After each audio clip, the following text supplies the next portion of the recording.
Rick Guérin, artiste dans l'âme mais surtout chef de la sublime Mare aux Oiseaux, nous a donné rendez-vous à 3 h du matin à la Criée du Croisic en Loire-Atlantique. Nous y retrouvons son fournisseur Patrick Moreau, qui nous explique le fonctionnement de cette institution.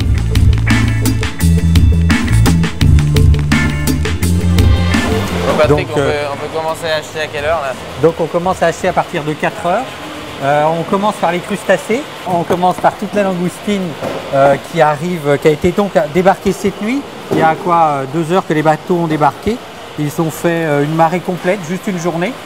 Et puis après on va vendre tous les petits crustacés, les crevettes grises vivantes qui commencent à défiler là-bas. Et tout ça c'est pêché alors autour de... Tout ça c'est pêché. Alors tu as le petit côtier qui part à peu près, qui a 6-7 heures de travail, qui part juste autour de chez lui, autour de la côte ici.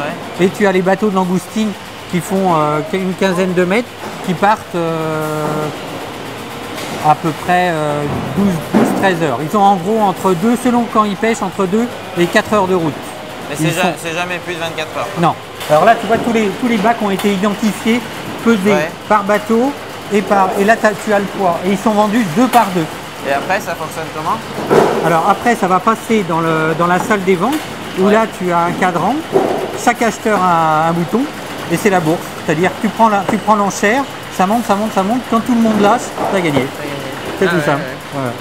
Donc après, le but, c'est de voir ce qu'il y a et de bien acheter. Donc, et qui achète du coup? C'est les poissonniers? Alors là, tu as les poissonniers, les marailleurs, tu as quelques magasins de la région qui sont là aussi, parce que la langoustine, c'est quand même très prisé. Donc tu as quand même des gens de la région. Mais voilà, c'est à peu près les gens qui achètent. Alors, selon l'époque des produits, tu as plus ou moins d'acheteurs. Parce que là, ça a l'air d'être assez calme ce matin. Ouais. Tu vois, il n'y a pas beaucoup d'acheteurs. Et je suppose qu'en fonction de la taille, elles sont forcément plus chères. Surtout en fonction du bateau. Ah bon? Surtout c'est le bateau surtout. C'est vraiment des métiers, c'est comme dans tout métier, il y a des gens qui travaillent très bien, il y a des gens qui travaillent un peu moins bien. Il y a des gens qui connaissent les zones de pêche plus intéressantes, plus grosses. Et ils achètent surtout, un acheteur achète surtout sur un bateau. Sur le bateau. Ouais. C'est pas le produit, c'est le bateau. Non, c'est pas le prix, c'est le bateau. On achète sur 2-3 bateaux, c'est tout. Après bon, il y a toujours des gens qui cherchent le prix, mais bon, c'est pas trop le but. Il y a une maille, Patrick, sur les langoustines, parce que là, je trouve qu'elles sont quand même vachement petites. Là. Alors il n'y a pas de maille. Simplement, depuis quelques années, on a diminué ce qu'on appelle le cul du chalut. On fait les mailles sont plus grosses, donc la petite arrive à s'en aller. Maintenant, il faut quand même savoir qu'une langoustine, pour qu'elle grossisse, une langoustine c'est comme une taupe sur terre, c'est-à-dire que ça vit dans la vase, et pour qu'elle grossisse, il lui faut de la place. Alors en fin de compte, plus on pêche certaines zones, évidemment il ne faut pas abuser, mais plus on arrive à avoir de grosses langoustines sur une zone de pêche. Que si la langoustine est très concentrée, elle reste petite. D'accord. C'est tout. Donc il faut qu'elle se pêche quand même. Ça permet aux grosses de se nourrir. En plus, certainement les petites qui se font plus attraper que les grosses. Oui, en plus. Chaque bateau est tiré au sort. Parce que si c'était toujours les mêmes qui passeraient les premiers, l'enchère sera toujours plus intéressante. Donc comme il y a beaucoup de poissons, ou beaucoup de langoustines, ou beaucoup de crustacés, ils changent les bateaux.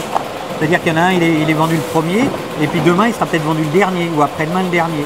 Puis au milieu. Ce qui leur permet quand même, au niveau de l'enchère, que ça se tienne à peu près bien. Parce qu'autrement, le dernier, il est souvent marron. Parce que c'est lui qui a le moins d'argent. Et en moyenne, il y a combien de personnes sur un bateau? Alors, un bateau de langoustine, ça a 4 personnes. Et les pêcheurs sont payés de la manière suivante.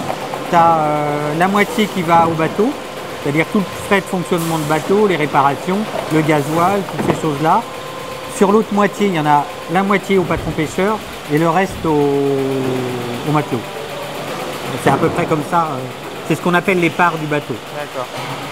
Après les gros bateaux qui sont sur Concarneau, les bateaux industriels, bon, maintenant les gens sont salariés. Et moi là on voit les caisses qui arrivent avec à chaque fois 1 ou 2 poissons comme ça. Alors, ça c'est quoi? Ça représente en fin de compte, il faut se rendre compte que c'est ce que pêche un bateau. Un petit bateau qui va partir une journée, il va ramener 3 mulets, 4 plis, quelques vieilles avec quelques grondins, quelques sols, parce que là il y a un peu plus de sol en ce moment, mais c'est tout. Un bateau, il ne faut pas imaginer qu'il va ramener des tonnes de poissons. Tu vois, ils ne sont pas les petits bateaux quand même qui partent la journée. Bon, c'est de la petite pêche quoi. Et ça détruit pas, c'est très raisonnable. Très artisanal. Voilà, c'est très artisanal. Des criées comme là, ce sont que des artisans, vraiment que des artisans.